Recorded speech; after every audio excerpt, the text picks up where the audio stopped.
for a person to fully live out their potential, you need really a diversity, a variety of life experiences, right? I don't believe in just one way of being, one way of experiencing life, and in doing so ending up to live out your fullest potential. There's so much that people need to go through and experience. And yet, if you were to look at keeping talent within the organization, because you need that person in your company that you want to retain, right, to have a variety of experiences. So how would you recommend people to take care of the talent so that they will stay with you, and the experiences that they have are what the company needs for the company to be sustained? Well, first of all, you have to look at the individual from the individual's point of view. Most will look at the individual from a corporate point of view. What I need at this point in time. Yeah, that's true. If you really want to do that, you have to look for the individual and say, how do I make sure that this person, you treat him like if he was your son or your daughter, what would you do? Would you keep him in the job that he already knows because he's doing a great job and he's bringing home the bacon? Or would you try to expose him somewhere else so he learns another facet? You know, I believe you would do the latter, right? Because at the end of the day, the value of an individual's in his lifetime, what he potentially is able to create in his last, call it 15 years of work versus his first 15 years of work, will be so much greater if given the chance to experience and to diversify. Now, we can't also experience everything, right? We also need time to learn. So, you know, I recommend a lot of reading and understand other facets without necessarily having to experience it. Nice. But like I keep telling people, you know, you need, in a particular job, you need between 2 to 3 years before you can tell yourself that, you know, I've picked up enough of what I do in this job that can carry me later on. I mean, obviously, if you spend more time, you will always learn more. But that, you know, it becomes a point of diminishing returns. You end up going more on autopilot than you are in really discovering new things. Unless your job really changes, which is also possible. You know, even if you feel you're in the same position, what you do is very different today compared to what you did 3 years ago. So yeah, I mean, I think it can go both ways.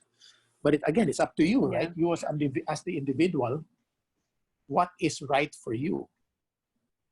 Yeah. I always encourage people, the first 10 years of their career should really be spent on exploring opportunities. You know, before you have very serious obligations. Because if you spend those first 10 years just enjoying yourself and you end up with those serious obligations, you end up stuck in positions that may not make you happy, but you have no choice because you feel, I mean, you know, I need to put food in the table. Yeah. You know, I've got mortgages, I've got debts, I've got, you know, kids to think about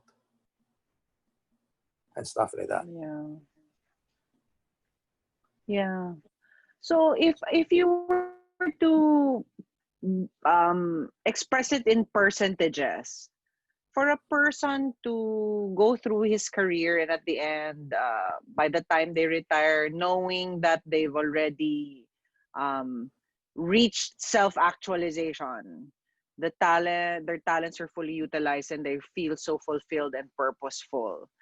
Um, what percent of that would be experience that is given by the organization or by your boss? What percent of it would be the learning that you picked up along the way? And what percent would it be mentors and coaches that you've had in your life that made good decisions for you or with you? Honestly, I have no idea. I'd be making up.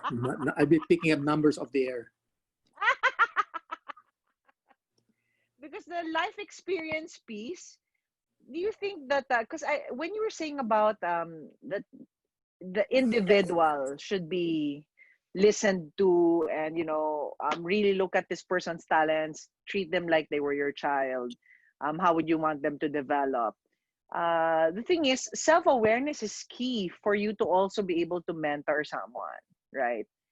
And so at a certain point, well, especially earlier in their career, the self-awareness is really low. They're still exploring, right? Like what you said. So Yeah. having that leader at that stage, that leader, that mentor who will tell you, okay, get more experience pa. I mean, explore more pa. I think that's key. That's crucial. Versus No, it is. a lead, yeah, the leader who will just say, okay, you're so good at this, keep at it, ah. And then just keep on doing this. I think, don't, yeah, the role of the mentor. Well, the thing there is that, like I said, you're like told you before, right? I mean, you don't want to have one mentor.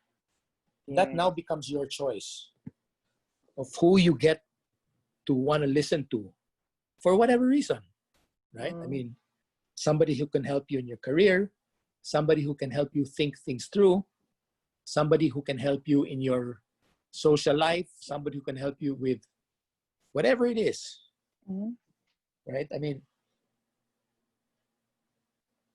it's even if you don't have a leader that is really there to look out for you, it doesn't mean you can't have the right mentors. Yeah. Right. Nice. And maybe that leader, all that leader is, the only value that leader has for you is to know whether are you in the right path or not. Yeah. Nice. To tell Right. you That's if it. in your, You yeah, yeah. don't expect more from people who don't have it.